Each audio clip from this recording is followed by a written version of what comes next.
Esprit Saint, inspirez-moi. Amour de Dieu, consumez-moi. Au vrai chemin, conduisez-moi. Marie, ma mère, regardez-moi. Avec Jésus, bénissez-moi. De tout mal, de toute illusion, de tout danger, préservez-moi. Je vous salue, Marie, pleine de grâce. Le Seigneur est avec vous. Vous êtes bénie entre toutes les femmes, et Jésus, le fruit de vos entrailles, est béni. Sainte Marie, Mère de Dieu, priez pour nous pauvres pécheurs, maintenant et à l'heure de notre mort. Amen. Viens, Esprit de sainteté, viens, Esprit de lumière, viens, Esprit de feu, viens nous embraser.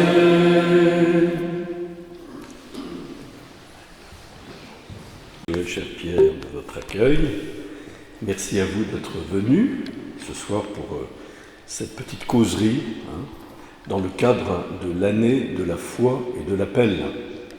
La première chose que j'ai envie de vous dire, c'est, puisque vous avez cité cette société liquide dans laquelle nous sommes, on ne sait plus très bien à quoi se raccrocher, dans une société aussi de la déconstruction permanente, j'ai envie de vous dire simplement ces mots qui sont dans l'Écriture, mais qui ont été dans le testament spirituel de Benoît XVI, qu'on a découvert lorsqu'il est mort, il y a un petit peu plus d'1 an maintenant. Et il disait « Restez fermes dans la foi et ne vous laissez pas troubler ». On pourrait se laisser troubler par les événements qui sont souvent un peu contraires, les vents contraires, comme les apôtres dans la barque, que Jésus voyait du haut de la montagne, s'épuiser à ramer, c'est plutôt comme ça d'ailleurs, à ramer contre les vents contraires. Et Jésus n'est pas venu tout de suite à leur rencontre pour les sauver et les libérer. Du haut de la montagne, il les voyait sur le lac de Tibériade, il y avait un très beau clair de lune, comme souvent, et lui, il était là pour prier. C'est une prière de vigilance. Et je pense que sa prière était utile pour que ces hommes, malgré les vents contraires, demeurent à ramer, à tenir bon, jusqu'à ce qu'à la 4e veille de la nuit seulement, imaginez, la 4e veille de la nuit, c'est-à-dire presque avant l'aurore, il allait marcher sur les eaux pour montrer la puissance qu'il avait sur ces flots déchaînés qui sont dans la Bible symbole des forces du mal, des puissances de la mort, et puis pour leur redonner la paix. Alors, restons fermes dans la foi, même quand nous sommes dans le combat, quand nous sommes dans l'épreuve, quand nous sommes dans la tempête, dans la confusion aussi, des valeurs, comme nous le voyons bien aujourd'hui, et ne nous laissons pas troubler. Ne nous laissons pas troubler. Et c'est pourquoi je pense que cette année de la foi est bienvenue. La première étape, vous vous souvenez, c'était, comme on va le redire aujourd'hui, la foi comme connaissance, mais pas seulement comme connaissance cérébrale, intellectuelle, parce que comme on va le dire dans quelques instants, le credo, ça n'est pas un catalogue de vérités abstraites. C'est Dieu qui se donne à nous, à travers le credo, et qui appelle de nous une réponse qui n'est pas seulement intellectuelle, mais qui est de tout nous-mêmes. C'est existentiel, le credo. C'est pas seulement intellectuel, même si ça l'est aussi, parce que nous sommes des êtres doués d'intelligence, mais l'intelligence, elle est liée au cœur, à la volonté, à la sensibilité, tout ça, ça ne fait qu'un. Et ça nous définit. Et nous recherchons l'unité de la foi pour unifier notre personne elle-même, qui est si divisée, comme nous le savons bien. Voilà. Donc, la foi comme connaissance, et on va le voir comme réponse à la connaissance que Dieu a de lui-même et que lui seul peut nous révéler parce qu'elle excède les capacités de la raison. Et Dieu se révèle à nous, nous révèle son amour à travers toute une histoire qui est notre histoire, et nous sommes appelés à répondre par la foi. Credo, c'est du latin. Credo, ça veut dire « je crois », tout simplement.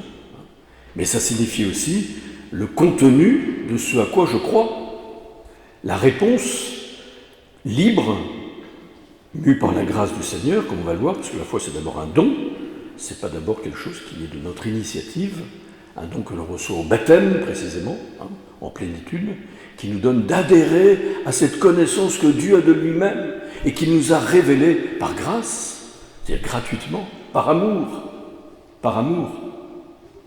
Et puis on est entré dans la deuxième étape, mais qui ne fait qu'un avec la première étape, qui est la foi, qui va s'achever à la fin du carême, donc avant Pâques, dans quelques jours, la foi comme relation d'amitié avec le Christ.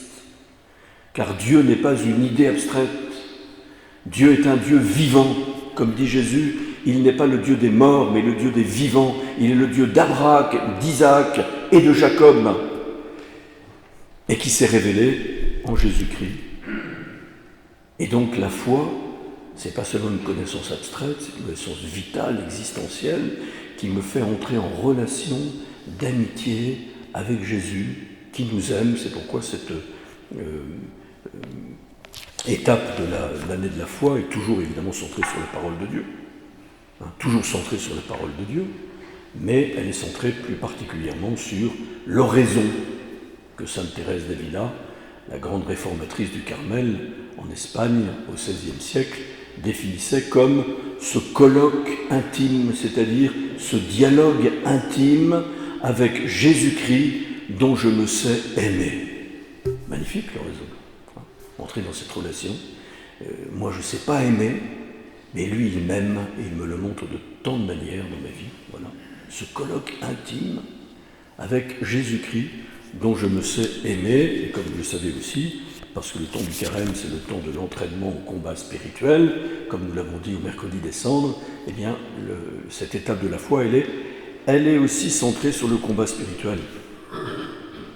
Parce que pour rester dans la relation d'amitié avec le Christ, dans cette alliance avec Dieu en Jésus-Christ, il faut combattre.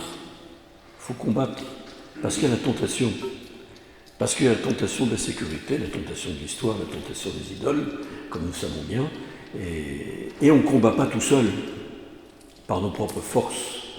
Le combat spirituel, ce n'est pas volontariste, c'est pas pélagien. Vous savez tout ça, pélagien, Pélage, qui disait qu'on pouvait se sauver par nous-mêmes. Non, c'est par grâce que nous sommes sauvés. C'est par la grâce de l'Esprit Saint que nous avons invoqué, qui nous aide dans ce combat et qui nous permet, sans doute, de dépasser et de peu à peu, de surmonter toutes les tentations par lesquelles le démon veut nous arracher à cette alliance avec le Seigneur. Alors, j'avais mis quelques notes, mais je ne sais pas si je vais les suivre, en fait. Je m'étais dit partir sur une distinction théologique, qui n'aura aucun secret pour vous. Quand on dit le credo, qui veut dire « je crois », et qui signifie d'abord sans doute l'acte de croire. En latin, l'acte de croire, c'est l'acte qui émane de la vertu que l'on appelle la foi. La foi, comme vous le savez, c'est une vertu théologale. Ça veut dire quoi? Ça veut dire que c'est Dieu qui en est la source, qui l'infuse dans notre âme au jour du baptême, et qui est le terme de la foi. Voyez, c'est à la fois un don de Dieu qui nous permet d'adhérer à Dieu. Voyez, on n'adhère pas à quelqu'un que l'on ne connaît pas, bien sûr. Donc il y a un contenu de connaissance. Donc il faut dire, les théologiens ils disent, alors oubliez très vite ce que je vais dire, mais les théologiens à partir de saint Augustin, c'est repris par saint Thomas d'Aquin, et c'est enseigné par l'Église de manière commune, on parle de fides qua creditur, c'est pas du basque, c'est du latin. Vous voyez, je viens de Bayonne, mais je ne parle pas que basque. Fides qua creditur, c'est la foi, pour ceux qui sont un peu latinistes, c'est la foi par laquelle on croit, donc c'est la vertu théologale de foi. On va dire ce que c'est, un peu. Et puis la fides que traditur, c'est le contenu de la foi auquel j'adhère par la foi. Ok ? C'est pourquoi le credo, c'est-à-dire la liste ou la collection des vérités de la foi qui résume finalement toute la révélation que Dieu a faite de lui-même et qui est consignée dans ce livre et enseignée par les prophètes, les apôtres et l'Église aujourd'hui depuis 2000 ans, c'est la fides que creditur. L'objectivité de ce à quoi on adhère lorsqu'on dit « je crois ». Je ne crois pas au Père Noël, par exemple. C'est pas dans le credo. C'est pas dans la révélation. Ça, c'est des inventions des hommes. C'est des fantasmes. C'est l'imagination.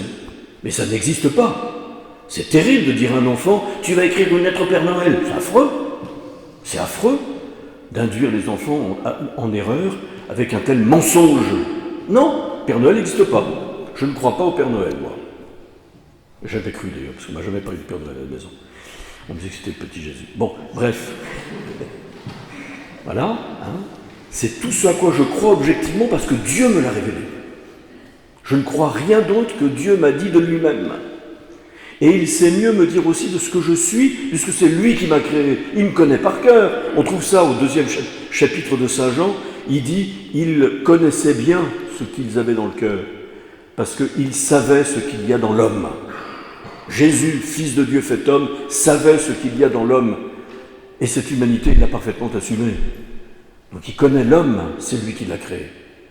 Impressionnant, hein ? Et puis, pour adhérer à ce contenu qui m'est révélé, transmis par l'Église, transmis par la révélation qui était consignée dans ce livre, pour y adhérer vraiment, pas seulement avec mon intelligence, parce que ça dépasse tellement l'intelligence, que pour l'intelligence, c'est pas facile d'adhérer à Dieu qui est un en 3 personnes. C'est pas facile, avec l'intelligence, d'adhérer à un Dieu qui s'est fait homme. Ça n'est pas facile de croire que la puissance de Dieu s'est exprimée à travers l'humiliation de la croix, la mort sur la croix. Avec l'intelligence, comment voulez-vous comprendre que le Christ qui était mort, le 3e jour est ressuscité ? Faites ça, mettez ça en équation, c'est impossible. De croire en l'Esprit Saint qu'on ne voit pas, celui que les théologiens appellent le grand inconnu. Jésus révèle le Père, Jésus il est visible, l'Esprit Saint.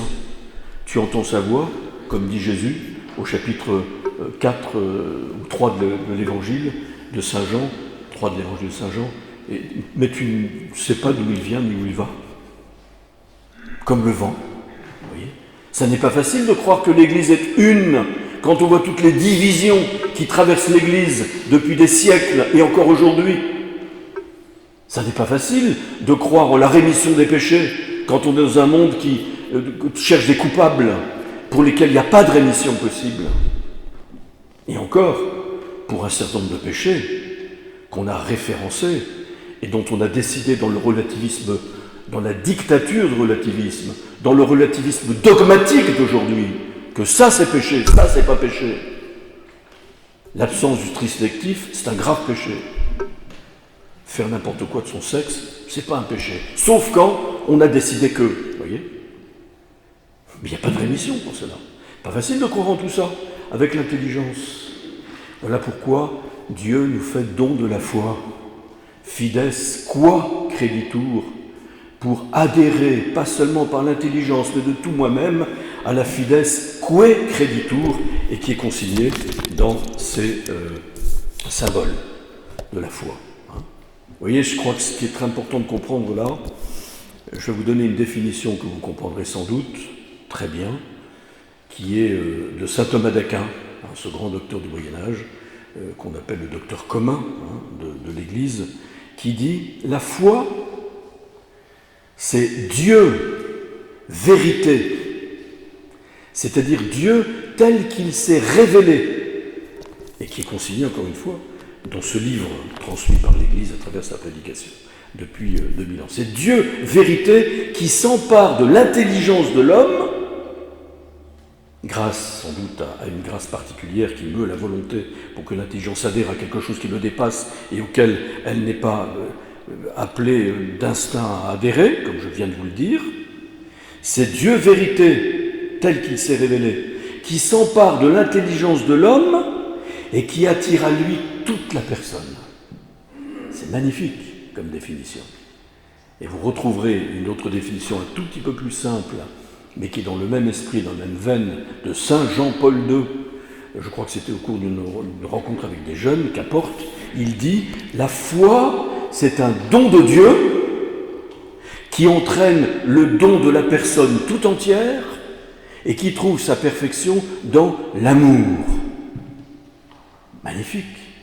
Ce don de Dieu, c'est pas seulement une réalité, une disposition spirituelle qu'on appelle la foi, une vertu théologale qui me donne de poser avec certitude des actes de foi qui dépassent mon intelligence, d'adhérer à un contenu que Dieu seul peut me révéler et que je crois parce que Dieu ne peut pas se tromper et ne peut pas me tromper parce qu'il est la vérité lui-même.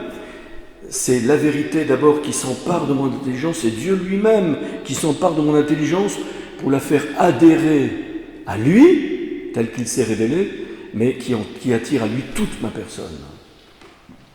Vous voyez, à la fois il y a quelque chose d'intellectuel et il y a quelque chose d'existentiel.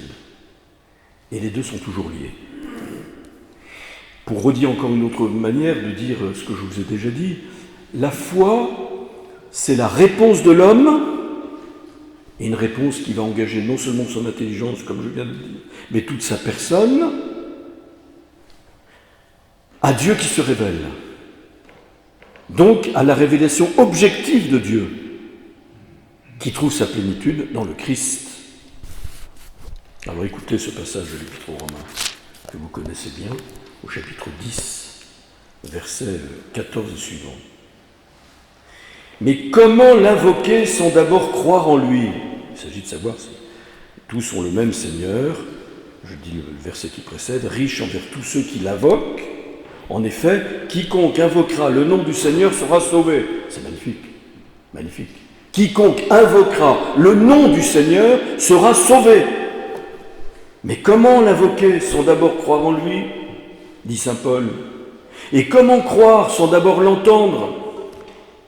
Et comment l'entendre sans quelqu'un qui proclame ? Et comment proclamer sans être d'abord envoyé ? Selon le mot de l'Écriture, qu'ils sont beaux les pieds des messagers de bonnes nouvelles, c'est Isaïe ça. Mais tous n'ont pas obéi à la bonne nouvelle, car Isaïe a dit, Seigneur, qui a cru à ce que nous entendions dire ?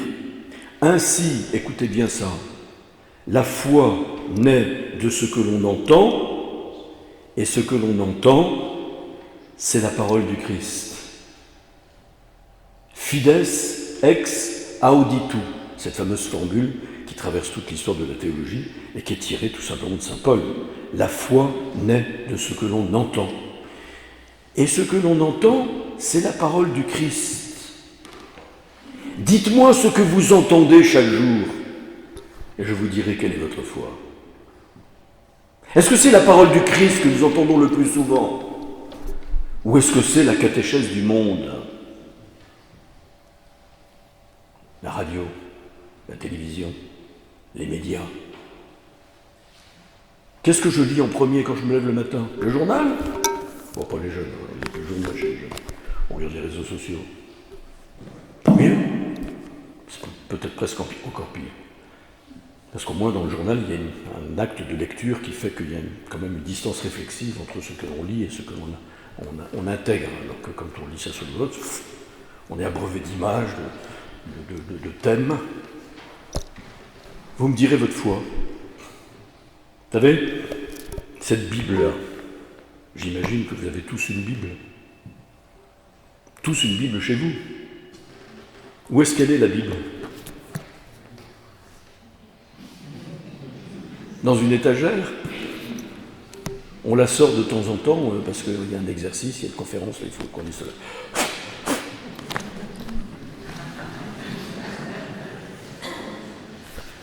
Ah non, c'est attention cela. Quand on a une Bible chez soi et qu'on est chrétien, où est-ce qu'on la met ? À un endroit de la maison où elle a une place de choix. Ou quand on entre chez soi, on la voit. Quand on rentre chez soi après une journée de travail, qu'est-ce qu'on fait ? J'ouvre la télé, puis je... Non, et si j'ouvrais ma Bible en rentrant de chez moi ? Puis je la prenais au hasard, je prenais une parole,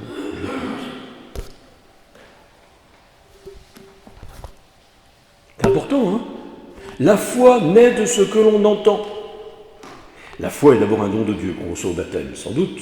Mais si ce don n'est pas entretenu dans notre vie, la foi naît de ce que l'on entend. Et si j'écoute régulièrement la parole du Christ, ma foi grandit, pas seulement comme une espèce d'adhésion intellectuelle qui fait que j'emmagasine des connaissances, je connais la Bible et l'histoire du salut, comme ça, hein, et que ça change dans ta vie. Qu'est-ce que ça change dans ta vie? En quoi ton adhésion à cette parole que tu lis, non seulement forme ton cœur et ton intelligence, et à partir de la parole de Dieu, qui va te façonner, t'informer, mais est-ce que ça a des conséquences dans ta vie? Est-ce que c'est toute ta personne qui est attirée à Dieu par ton acte de foi? Voyez, bon. Alors, quand on parle du credo, donc, et je vais revenir sans cesse, hein, de la foi qua creditur, à la foi que creditur, de la foi que creditur, à la foi qua creditur, etc. Bon, très bien. À la messe, eh bien, on résume, à travers un résumé que l'on sait par cœur. Si on le sait par cœur, ça veut dire qu'on le sait par le cœur, pas seulement par cœur, par la mémoire. C'est pas bête de dire par cœur, c'est-à-dire beaucoup plus que la mémoire, on mémorise. Hein. On le dit pour dire tout ce en qui nous croyons.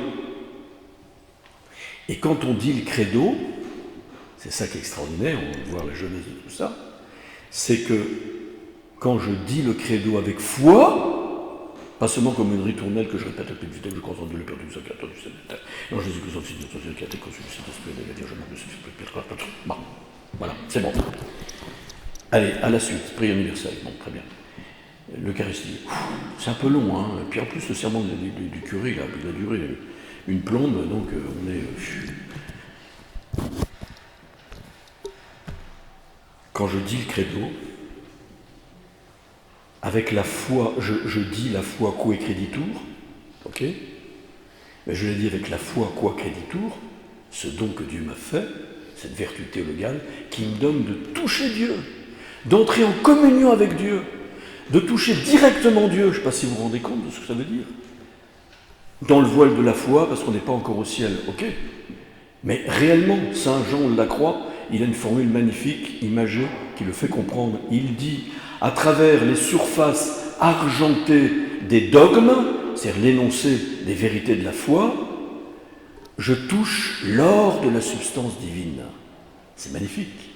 À travers les surfaces argentées des vérités de la foi que j'énonce en répétant mon credo, je touche l'or de la substance divine. C'est un grand mystère de vie théologale, qui est le fondement même de notre vie chrétienne, vous voyez. Quel est le premier credo? Quelle est la première profession de foi? C'est là où vous comprendrez combien c'est très existentiel. C'est le symbole baptismal. Lorsque le prêtre plonge dans l'eau par 3 fois, ou verse sur le front d'un enfant par 3 fois, pour signifier l'ensevelissement, hein. Bon, je verse sur la tête, précisément parce que ça signifie c'est comme si on était enseveli dans l'eau, mais pour des raisons pratiques, ça s'est fait de plus en plus comme ça, mais au départ, c'est le baptême par immersion. Hein. Eh bien, il dit, je te baptise au nom du Père et du Fils et du Saint-Esprit. Vous avez la première profession de foi des chrétiens. Et vous voyez que ce n'est pas seulement quelque chose d'intellectuel. Tout le résumé de la foi est là. Au nom du Père et du Fils et du Saint-Esprit, en versant l'eau par 3 fois, ou en plongeant le catéchumène dans l'eau par 3 fois, je te baptise, c'est-à-dire au sens originel du mot grec qui donne baptise, je te plonge dans l'eau, je te plonge dans le nom de Dieu, le nom unique du Dieu unique, qui est Père, qui est Fils et qui est Saint-Esprit. Vous avez le mystère d'un seul Dieu en 3 personnes, qui est évoqué là. Et les 3 versements, ne pensez pas que ce soit seulement pour dire les 3 personnes de la Sainte Trinité. c'est pour dire que tu es baptisé au nom du Père et du Fils et du Saint-Esprit, c'est-à-dire tu es plongé dans la vie. Le nom, ça veut dire le mystère, la vie. Tu es plongé dans le mystère, la personne même, ou Dieu lui-même qui est Père, Fils et Saint-Esprit. Tu es plongé dans cette communion d'amour qu'est le Dieu Trinité. Mais comment ?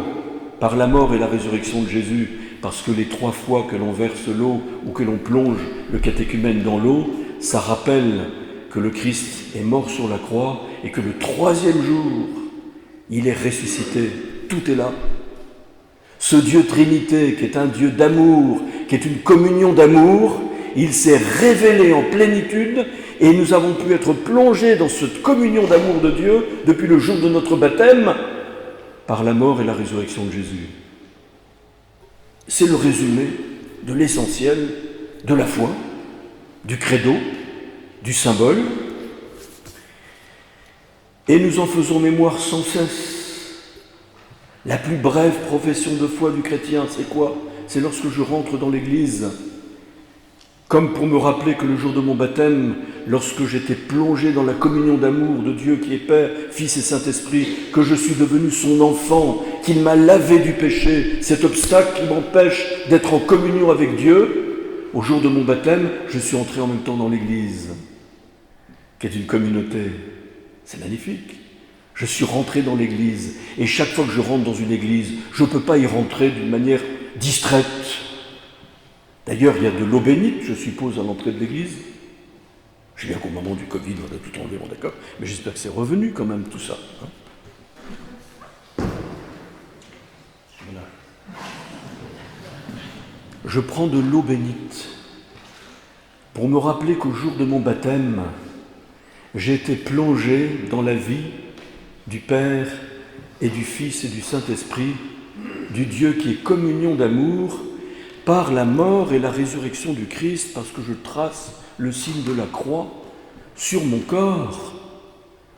Et nous faisons un signe de croix.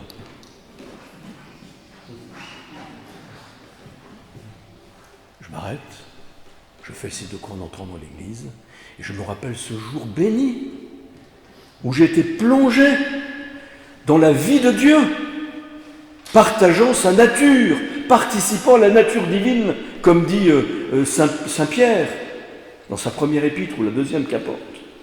C'est magnifique. J'étais plongé dans la vie de Dieu. Car quand je dis, vous savez, ça me rappelle toujours cette petite Bernadette Soubirous, la voyante de Lourdes, qui a commencé à se préparer à la première communion, quand elle est redescendue de Bartrès à Lourdes, et c'est à ce moment-là, au début du carême, 1858, que la Vierge lui est apparue. Alors, à l'époque, c'était la Vierge, bien sûr.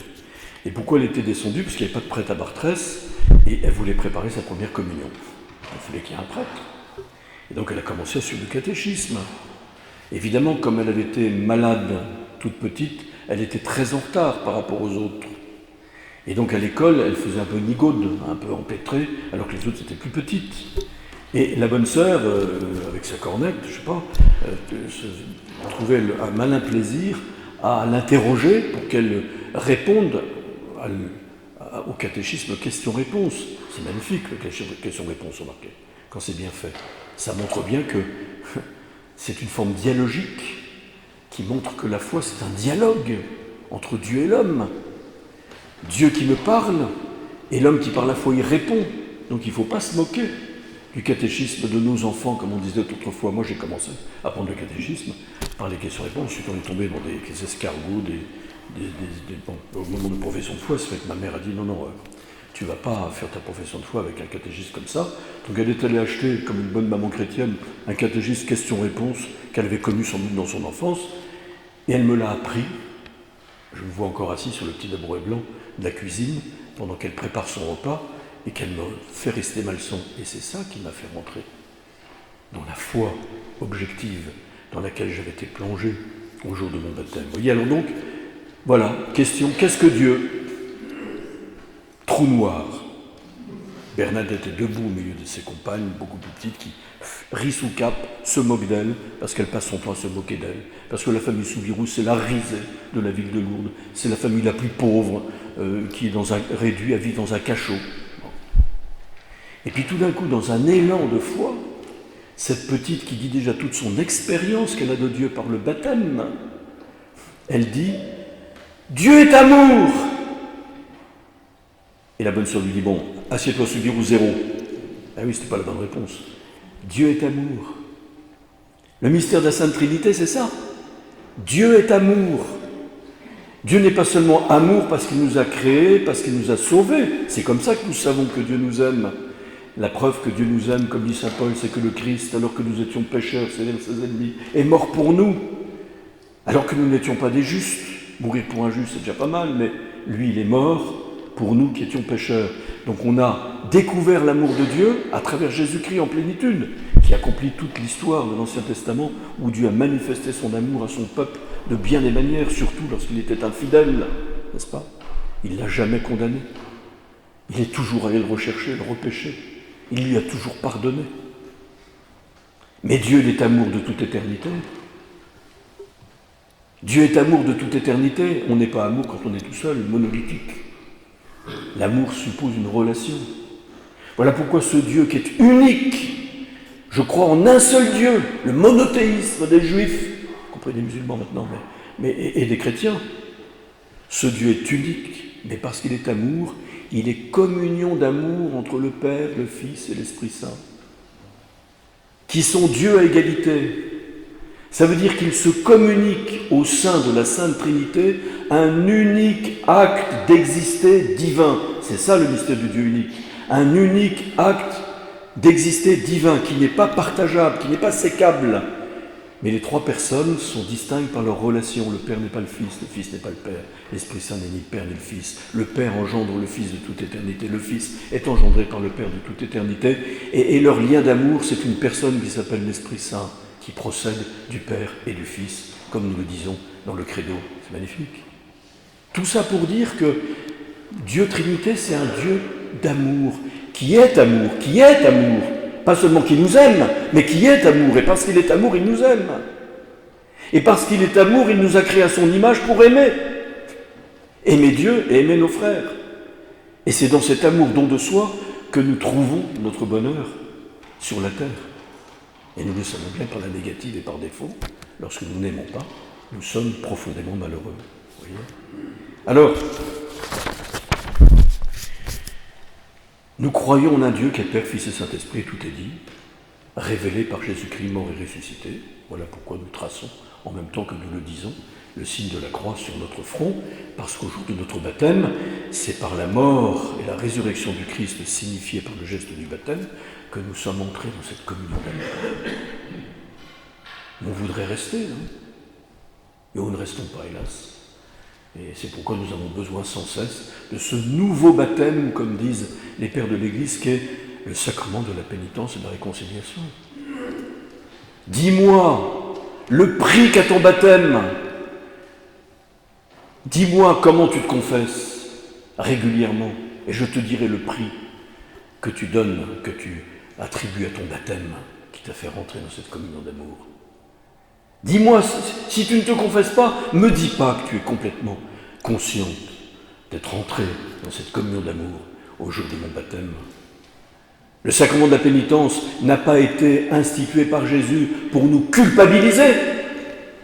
Il a été institué précisément parce que Jésus ne nous juge pas, il ne nous condamne pas, il est toujours prêt à nous pardonner, pour peu que nous venions à lui comme un enfant vers son Père, dans une vraie relation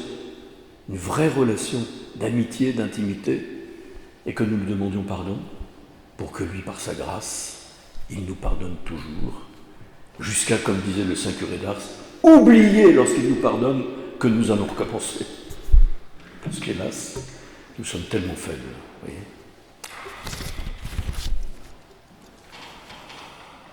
Alors,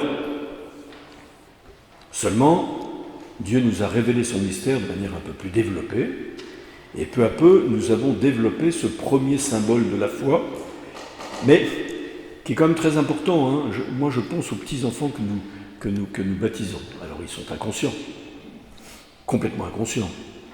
Donc ils ne peuvent pas encore adhérer consciemment au mystère qui pourtant leur est révélé au jour de leur baptême. C'est magnifique. Quand vous avez un petit bébé inconscient, eh bien vous vous adressez à lui comme à une grande personne. Quand vous prenez l'eau et que vous la versez sur ses yeux, sur sa tête, sur les fonds baptismaux, vous lui dites « Alain, je dis n'importe quoi, je te baptise, je te baptise. » Est-ce que nous pensons qu'il entend ? Moi, je crois qu'il entend. Je te baptise au nom du Père et du Fils et du Saint-Esprit. Il reçoit déjà, il entend déjà le mystère de la foi. Il entend déjà la proclamation du mystère de la foi. Et la foi naît de ce que l'on entend, pas dans son subconscient. Le subconscient, inventé par Freud, c'est sous le conscient. Je dirais dans le supraconscient. Il y a un exemple magnifique dans l'Évangile qui nous dit quelque chose comme ça, c'est la visitation. Jean-Baptiste, qui est dans le sein de sa mère, elle en est à son 6e mois. Le Verbe fait chair dans le sein de Marie depuis peut-être une semaine, seulement un embryon, qui est un organisme vivant, comme la science nous le dit de manière certaine, distinct de l'organisme de sa mère, qui va même imposer à sa mère ses lois pendant toute la gestation. Elle ne fait pas partie du corps de la mère. Elle est au sein de la mère, comme on dit, elle ne fait pas partie du corps de la mère. C'est un organisme vivant distinct, d'ailleurs, qui comprend des gamètes qui viennent du père. Donc ça n'appartient pas complètement au corps de la mère. Tout ça, c'est connu, non ? C'est même certain. Personne ne peut dire le contraire, sauf, je ne sais pas qui, mais pas à l'ère scientifique, enfin ceux qui sont peut-être à l'ère pré-scientifique, oui. C'est la régression, sans doute. C'est l'obscurantisme, ça. Bon, mais non. Hein ? Eh bien, ce petit bébé, cet embryon, ce fœtus, qui est dans le sein d'Élisabeth, lorsque la parole prononcée par Marie, qui communique la parole faite chair dans son sein, il l'entend. On sait aujourd'hui d'ailleurs qu'un enfant dans le sein de sa mère, il entend beaucoup de choses. C'est scientifique, ça aussi. Il l'entend tellement qu'il exulte de joie dans le sein, qu'il tressaille d'allégresse dans le sein d'Élisabeth. C'est magnifique. Par son supraconscient, il adhère déjà à cette parole, même s'il faudra que ça se développe par l'évolution normale de la conscience, de l'intelligence, et que finisse par adhérer au mystère du Christ, qu'il reconnaîtra quant à lui lorsqu'il viendra à lui pour être baptisé. C'est extraordinaire, ça. Extraordinaire. Moi, je pense que le petit enfant, ses oreilles et son cœur sont supraconscients, qui ne sait pas consciemment exprimer et formuler, est percuté par ces paroles qui disent tout le mystère de Dieu, Père, Fils et Saint-Esprit, communion d'amour, par la mort et la résurrection de Jésus. Alors après, nous avons des formules, donc, comme je disais à l'instant, plus développées. Les deux principales que vous connaissez, c'est ce qu'on appelle le symbole des apôtres et le credo de Nicée-Constantinople. Alors c'est le grand credo qu'on trouve normalement, qu'on dit à la messe ou qu'on chante à la messe, le credo in unum deum, etc., qui a été formulé en 325 par un concile qui s'appelle le concile de Nicée et qui a été complété au concile de Constantinople, le premier concile de Constantinople, en 381. Voilà, c'est pourquoi on l'appelle le credo de Nicée-Constantinople, qui a l'avantage de mieux développer tous les mystères qui sont dans le premier credo que nous disons en général, qui est le symbole des apôtres,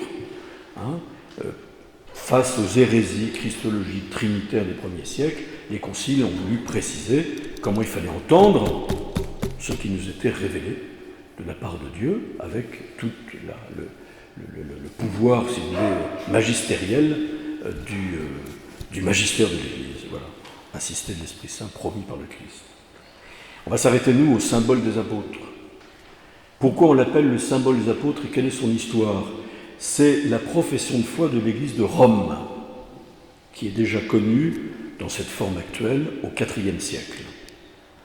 On l'appelle le symbole des apôtres parce qu'il vient de la tradition apostolique Et d'ailleurs, donc il vient des apôtres, transmis par les apôtres, et par la communauté, explicité par la communauté, jusqu'à ce qu'il donne cette forme en 12 articles. Il y avait même une légende qui disait que à chaque article du credo, chaque vérité du credo, correspondait à un apôtre, qui l'aurait professé. C'est une légende, qui n'est pas retenue, mais qui nous dit quand même que ça vient des apôtres, c'est pour ça qu'il y a 12 articles. Alors il ne faut pas que je me trompe, quels sont les 12 articles du symbole des apôtres, qui disent la plénitude de la foi. Je crois en Dieu, le Père Tout-Puissant, Créateur du ciel et de la terre, premier article. Et en Jésus-Christ, son Fils unique, notre Seigneur, deuxième article. Qui a été conçu du Saint-Esprit, est né de la Vierge Marie, troisième article. Est mort, y a été enseveli, est descendu aux enfers, est mort, a souffert la passion, est mort et a été enseveli. Quatrième article. J'en suis là, c'est ça? Vous me suivez? Bon. Est descendu aux enfers et ressuscité le troisième jour, cinquième article. Est monté aux cieux, sixième article. Est assis à la droite de Dieu le Père Tout-Puissant, d'où il viendra pour juger les vivants et les morts. Alors, en fait, est monté aux cieux, est assis à la droite de Dieu le Père Tout-Puissant, septième article. D'où il viendra, le sixième article, pardon, et d'où il viendra juger les vivants et les morts, septième article. Je crois en l'Esprit Saint, huitième article. Je crois en la Sainte Église catholique à la communion des saints, neuvième article.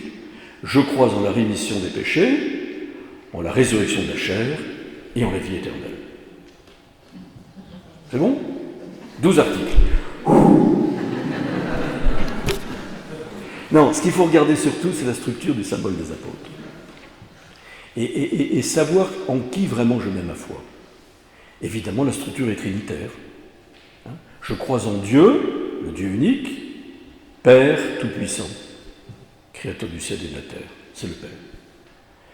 Et en Jésus-Christ, son Fils unique, notre Seigneur, qui a été conçu du Saint-Esprit, est né de la Vierge Marie, a souffert sous Ponce Pilate, a été crucifié, est mort et a été enseveli, est descendu aux enfers, le troisième jour ressuscité des morts, est monté aux cieux, est assis à la droite de Dieu, le Père Tout-Puissant, nous viendra pour juger les vivants et les morts, le Fils. Je crois en l'Esprit Saint, à la Sainte Église catholique, à la communion des saints, à la rémission des péchés, à la résurrection de la chair, à la vie éternelle. Amen. Troisième article. Le Père, le Fils et l'Esprit Saint. Je crois en latin, c'est credere in, credo in unum Deum, patrem. Je crois en. Ça veut dire que je mets ma foi tout entière dans Dieu, qui est Père, Fils et Saint-Esprit. Je mets ma foi dans le Père, je mets ma foi dans le Fils, je mets ma foi dans le Saint-Esprit, c'est-à-dire que je me donne tout entier à eux.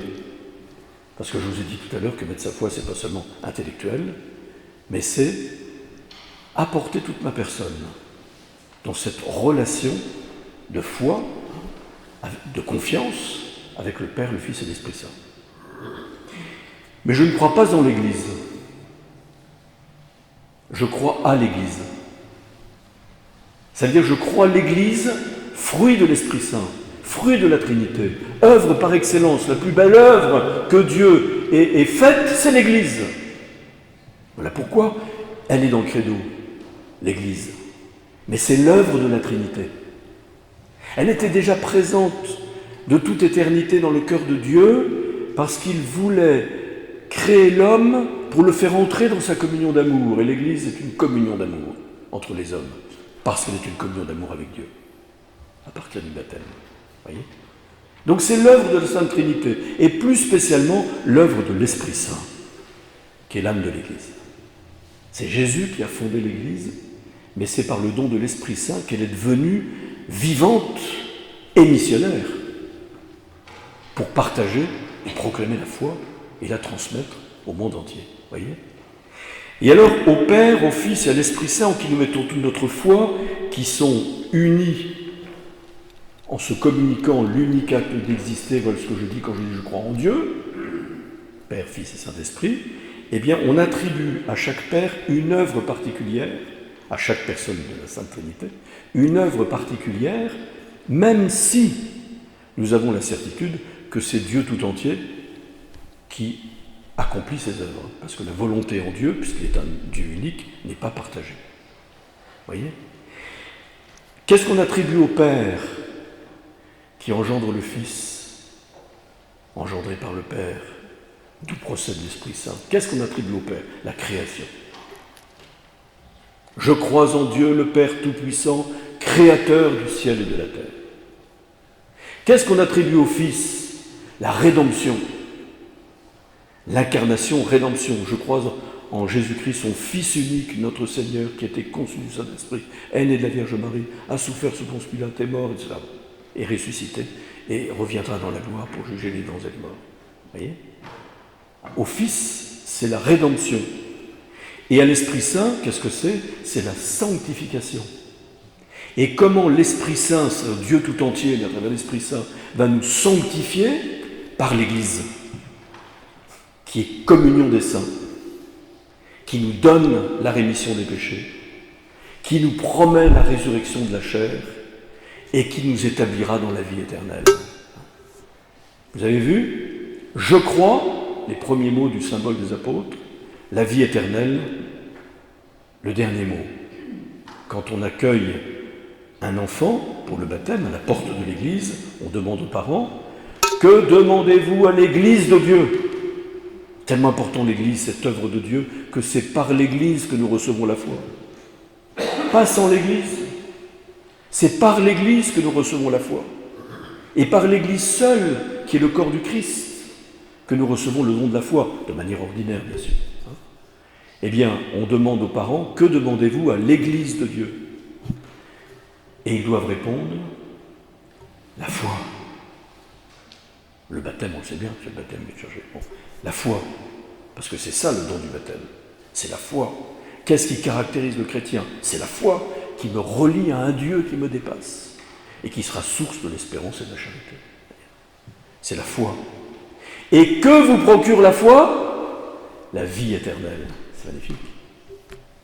L'œuvre de l'Esprit Saint qui nous sanctifie à travers les choses saintes. Qu'est-ce que ça veut dire, la communion des saints? C'est à la fois communio sanctorum, les saints du ciel, qui sont en communion, mais aussi nous, qui lorsque nous sommes en état de grâce, nous sommes des saints. Quand saint Paul s'adresse aux Corinthiens, il parle des saints qui sont à Corinthe, ceux qui ont été sanctifiés, tout pécheurs qu'ils sont, par la grâce du baptême. Mais c'est aussi communio sanctarum, c'est-à-dire communion aux choses saintes. C'est quoi les choses saintes? C'est la parole, les saintes écritures, et ce sont les sacrements que l'Église a reçus pour nous sanctifier et nous faire entrer toujours davantage dans cette communion d'amour avec Dieu. C'est par l'Église que j'entre dans cette communion aux choses saintes pour être ensemble la communion des saints. Pas seulement avec ceux qui sont là, sur la terre, mais aussi les âmes du purgatoire, qui attendent d'être parfaitement libérées par les purifications passives, tout en étant certaines d'entrer dans la vie éternelle, puis ceux qui sont dans la gloire du ciel. Puis, quelle communion, hein? Quelle interdépendance, quelle réciprocité des êtres créés par Dieu et sanctifiés par la grâce. La question que chacun va se poser, on va dire ensemble d'abord. Vous allez vous lever, tiens, ça va vous réveiller, parce que je sens qu'il y en a qui s'endorment. On va dire ensemble le credo avec toute notre foi. Et on demande au Seigneur, en disant, de toucher à travers ces surfaces argentées des vérités de la foi, par le don de la foi théologale, pour vraiment toucher l'or de la substance divine. Alors on fait la première profession de foi au nom du Père et du Fils et du Saint-Esprit. Amen. Je crois en Dieu, le Père Tout-Puissant, Créateur du ciel et de la terre, de l'univers, Fils unique notre Seigneur, qui a été conçu du Saint-Esprit, est né de la Vierge Marie, a souffert sous Ponce Pilate, a été crucifié, est mort et ressuscité, et descendu aux enfers. Le troisième jour est ressuscité des morts, est monté aux cieux, est assis à la droite de Dieu le Père Tout-Puissant, d'où il viendra juger les vivants et les morts. Je crois en l'Esprit Saint, à la Sainte Église catholique, à la communion des saints, à la rémission des péchés, à la résurrection de la chair, à la vie éternelle. Amen. Asseyez-vous.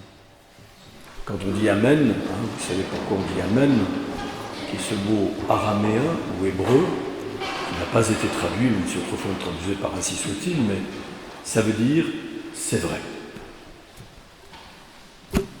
Et c'est parce que c'est vrai, parce que Dieu est la vérité même, qu'il ne peut pas nous tromper ni se tromper, que nous croyons. C'est parce que c'est vrai que nous disons je crois. Mais maintenant, ce que je voudrais dire là, pour revenir à l'aspect existentiel de la foi, c'est quel est l'impact existentiel précisément dans ma vie de la foi en Dieu qui est Père Tout-Puissant, Créateur du ciel et de la terre. Quel est l'impact existentiel, quel est le poids existentiel que je mets lorsque je dis que je crois en Jésus-Christ, son Fils unique, etc., qui est mort et ressuscité pour nous. Quel est l'impact, quel est le poids existentiel que je mets lorsque je dis je crois en l'Esprit Saint, à la Sainte Église catholique, à la communion des saints, etc. Qu'est-ce que ça change dans ma vie? En quoi ça engage ma vie?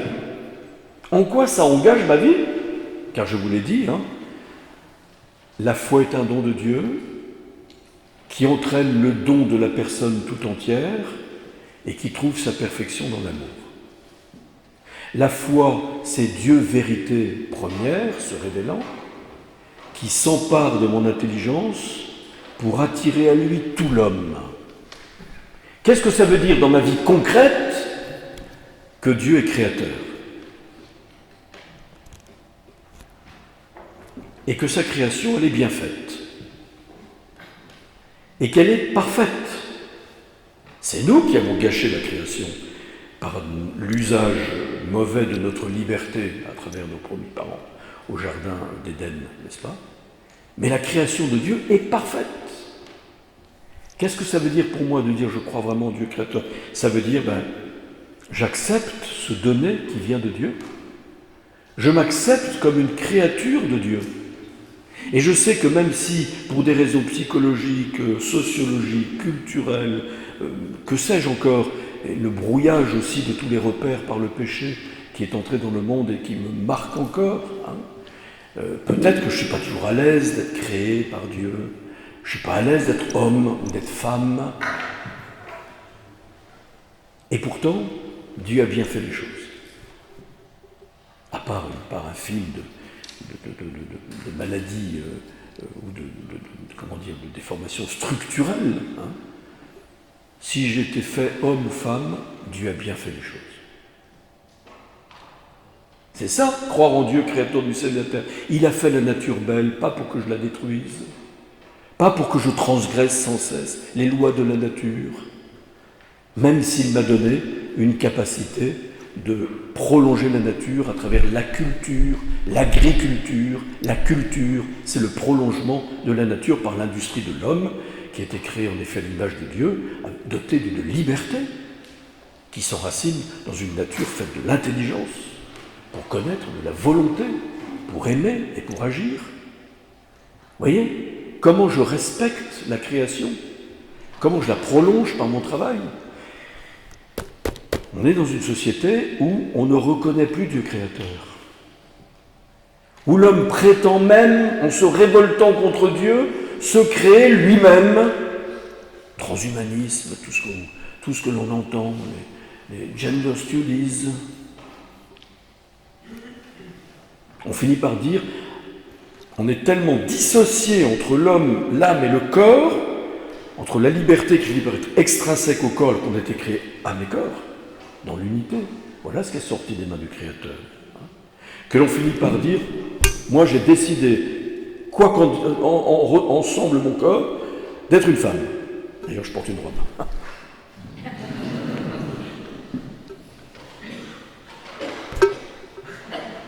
Vous voyez jusqu'où ça va? Que la vie est sacrée. Que le grand impératif qui fonde la vie des hommes en société, c'est le « tu ne tueras pas ». Tu ne tueras pas. Tu aideras toujours à vivre jusqu'au bout et dès le commencement. Je ne suis pas en train de juger qui que ce soit.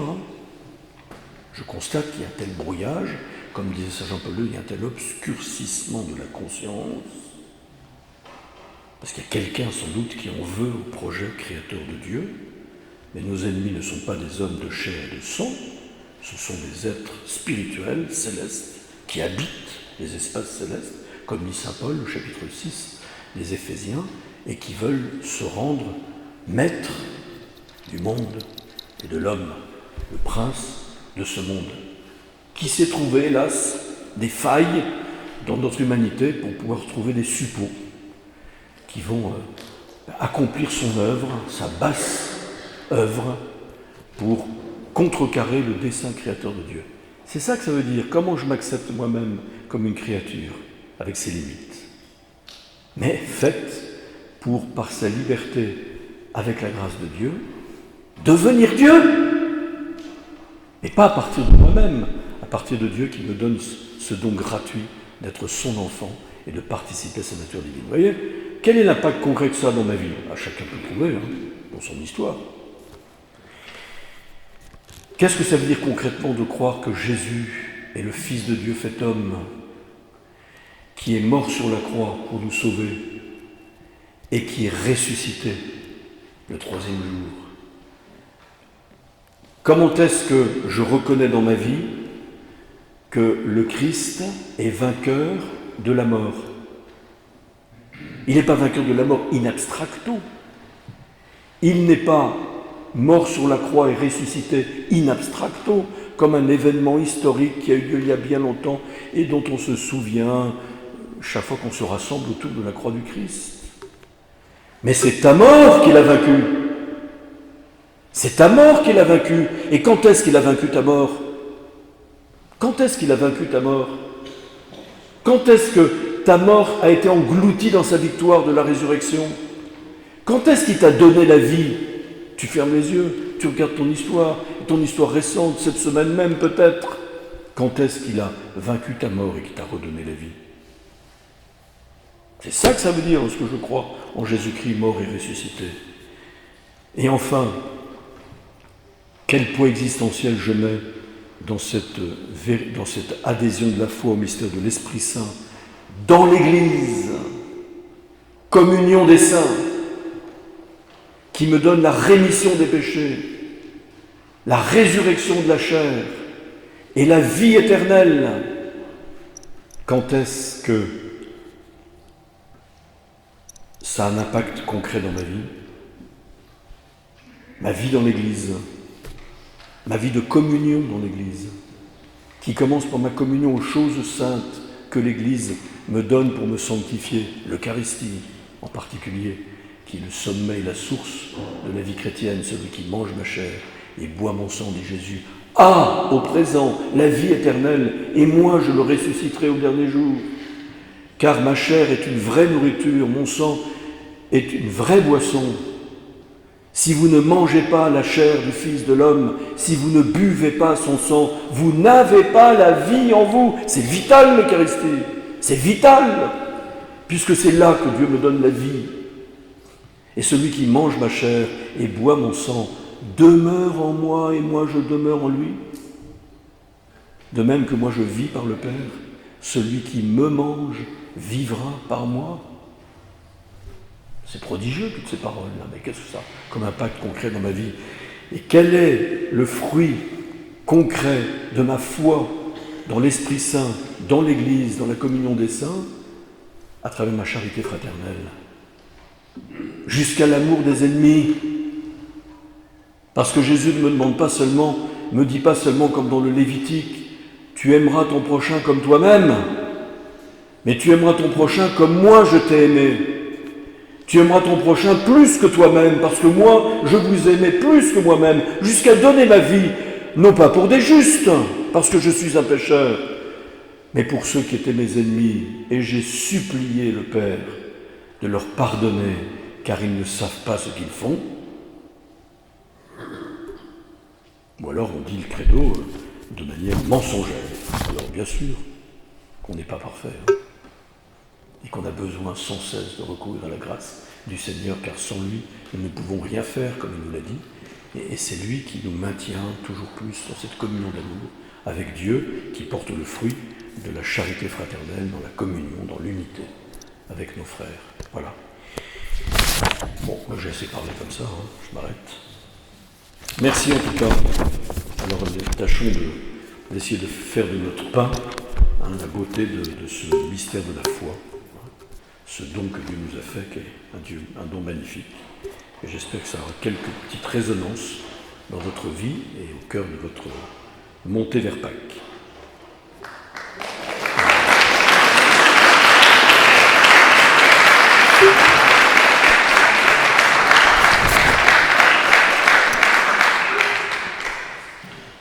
Dans l'une de ses dernières retraites, Sainte Élisabeth de la Trinité écrira « La Trinité, voilà notre demeure, la maison paternelle d'où nous ne devons jamais sortir. » Merci, cher Monseigneur, d'avoir, à travers votre méditation, orienté à nouveau notre regard, le regard de notre cœur, surtout vers ces réalités essentielles de la foi et qui fondent notre existence d'enfants de Dieu. Je vous propose simplement de chanter maintenant. Nous avons proclamé le symbole, mais nous pouvons peut-être reprendre ce beau cantique. Il est un peu ancien, mais dans les choses anciennes, il y a de la beauté aussi. À la page 40, « Je crois en toi, mon Dieu ».